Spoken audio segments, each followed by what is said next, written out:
Na hii tunaanza na viongozi hapa. Nataka kwanza kusajili wanachama. Manake sasa ni miaka 5 tangu tulipofanya ile membership recruitment. Sasa kuna vijana wengine walikuwa wakati hiyo miaka 13. Sasa wengine wamebalehe sasa. Mshika imetosha imejaa mkono. Sio. Tunataka wapate hao nafasi waingie kwenye chama. Vijana wakiingia kwenye chama ilikuwa na nguvu zaidi.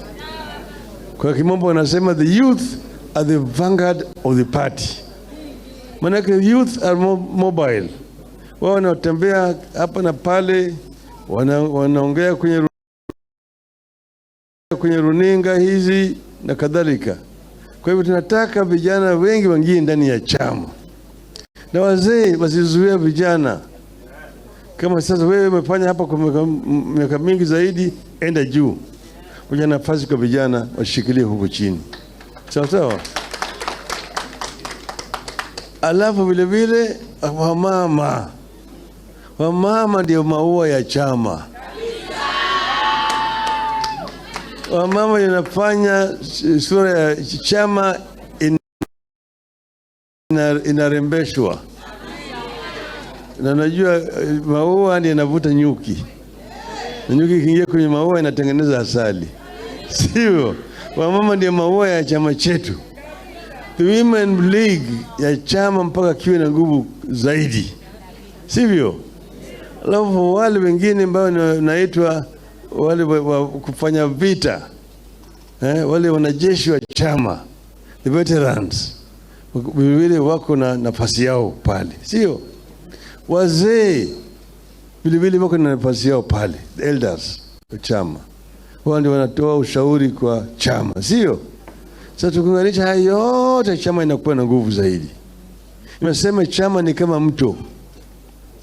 Mto maji natoka kule milimani na kichwa imeingia baharini. Na sasa unatakuta ingine imeenda pande hii, imeenda kama nyoka namna hii mpaka inafika huko. Maji natoka kila sekunde, maji natoka, maji mafia, mangavu. Ingine inaingia baharini. Sasa inakuta namna hii, ingine iko kwenye mkia, ingine iko hapa kwenye tumbo pande hii, ingine kwenye shingo mpaka kule chini. Ndio namna hiyo kama chama. Wewe ulianza kama youth kule chini. Sasa wewe si youth tena, waachie maji ingine ifike ichukue pande nafasi hiyo. Wewe kuja hapa juu. Baadaye kuja pale kwa wale veterans. Kisha panda kana wazee pande ile uwe mshauri. Sio ni sawa? Hiyo ndio chama tunaita OD.